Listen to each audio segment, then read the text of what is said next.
কি করেছি আপনাদেরকে এখানে বসেছে অবশ্যই আপনারা আমাদের সাথে কথা বলতে বাধ্য না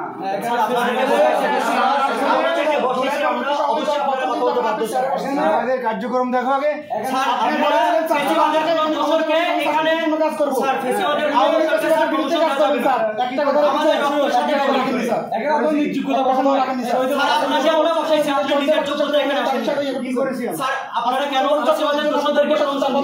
আমাদের রক্তের সাথে এবং আমাদের বিপ্লবের সাথে বেইমানি করে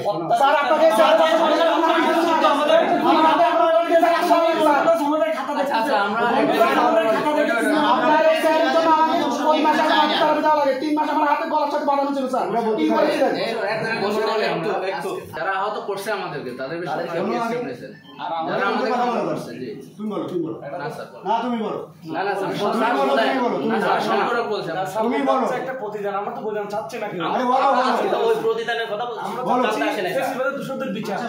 আমাদের জুলাইয়ের প্রশাসন জুলাই পরবর্তী সময়ে ইউনিভার্সিটি নিয়ে কাজ করবে। ইউনিভার্সিটি কোর্ট না, it's a quasi judicial body.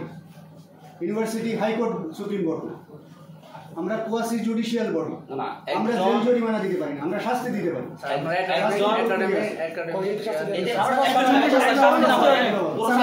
একজনের উপরে সবার 19 টাকা দিয়েছিলাম স্যার, এই প্রশাসন একজনের বিরুদ্ধে ব্যবস্থা নেয় নাই স্যার।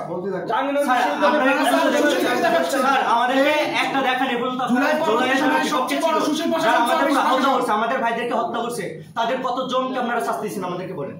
শাস্তি আমরা একা পকেট থেকে স্যার একাডেমিক শাস্তি স্যার একাডেমিক শাস্তি স্যার একাডেমিক শাস্তি কবে 10 মাস 1 বছর একাডেমিক ব্যবস্থা নিতে পারবেন স্যার 1 বছর স্যার এখন তো আমরা জানি না স্যার প্রমোশন না হলে প্রমোশন হচ্ছে আর প্রমোশন হচ্ছে এখন তো বরং স্যার আমরা শুধু স্যার তাদের প্রমোশন আমাদের হাতে স্যার ডিমোশন আমাদের হাতে না স্যার। আমরা আজকে যে জন্য আসছি স্যার, আজকে যে বোর্ড বসবে সেই বোর্ডে হচ্ছে প্রমোশন দেবে কিনা এবং বসবে কিনা আমরা এটা জানতে চাইছি স্যার। জুলাইয়ে যারা সরাসরি হামলাকারী তাদেরকে আপনারা কিভাবে প্রমোশন দিচ্ছেন? তারা সরাসরি বিচার করে না স্যার। টেলিফোন বন্ধ করো স্যার টেলিফোন বন্ধ করো স্যার একটা স্যার আপনাদের স্যার আপনাদের কাজ প্রমোশন এসে আমার সাক্ষাৎকার নিয়ে এখন বন্ধ করো স্যার। এখন তোমরা কি বলছো স্যার? আমি একটু বলি একজনে বলো।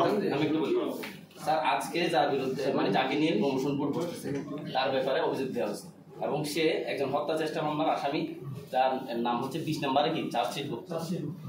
এটা হচ্ছে আমাদের মানে তার ব্যাপারে অভিযোগ। এখন তার ব্যাপারে ফ্যাক্টস ফাইন্ডিং কমিটিতে অভিযোগ গেছে। ফ্যাক্টস ফাইন্ডিং কমিটি যতদিন না পর্যন্ত কোনো একটা সুপারিশ করছে অন্তত ততদিন তো তার প্রমোশন আটকে রাখা দরকার। এর আগে কিভাবে একজন অভিযুক্ত ব্যক্তিকে নিয়ে কিভাবে?